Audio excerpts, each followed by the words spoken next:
Readymade পোশাক পল্লী হিসেবে খ্যাত মুন্সিগঞ্জের পঞ্চসার, রামপাল ও বজ্রচকিনী। এখানে রয়েছে প্রায় 1000-এর বেশি পোশাক তৈরির কারখানা। ঈদ সামনে রেখে বাহারি ডিজাইনের পোশাক তৈরিতে ব্যস্ত সময় পার করছেন কারিগররা। এবারের রোজার ঈদে 300 কোটি টাকার পোশাক বিক্রির লক্ষ্যমাত্রা নির্ধারণ করা হয়েছে। মুন্সিগঞ্জ প্রতিনিধি সাইফুর রহমান টিটুর তথ্য ছবিতে দেখুন ডেস্ক রিপোর্ট। মুন্সিগঞ্জ সদর উপজেলার রামপাল ইউনিয়নের সিপাহীপাড়া, সুখবাসপুর, পঞ্চসার ইউনিয়নের শাখারীবাজার, তেলের বিল, ভট্টাচার্যের বাঁক ও বজ্রযোগিনী ইউনিয়নের সুখবাসপুর, রামসিং গ্রাম। রোজার ঈদ সামনে রেখে প্রতিটি ঘরেই চলছে বাহারি ডিজাইনের পোশাক তৈরির কাজ। নানা রং ও ডিজাইনের পোশাক তৈরি হচ্ছে কারখানাগুলোতে।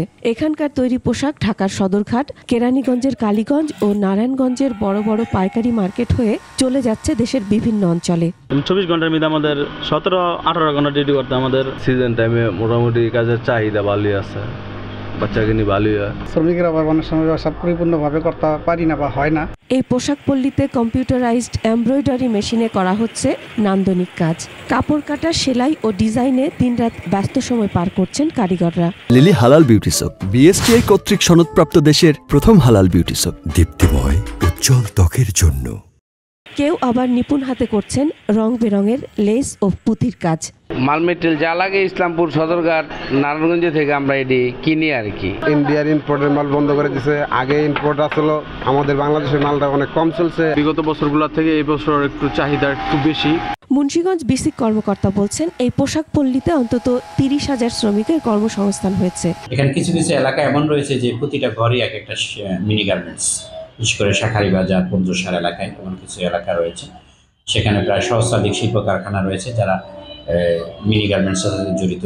মিনি গার্মেন্টসকে সামনে এগিয়ে নেওয়ার জন্য বিসিক তাদের উন্নত ডিজাইন সরবরাহ, প্রশিক্ষণ প্রদান, ঋণ প্রদান সহ মার্কেটিং ফ্যাসিলিটি সহ যে কোনো ধরনের সুবিধা ফ্যাসিলিটি প্রদান করার জন্য আমরা বেসিক তাদের সাথে আছি। রমজানের ঈদ ঘিরে এখানকার ক্ষুদ্র কারখানাগুলোতে প্রায় 300 কোটি টাকার পোশাক বিক্রির লক্ষ্যমাত্রা নির্ধারণ করা হয়েছে। Masum আলিসা, desk report, 21 television.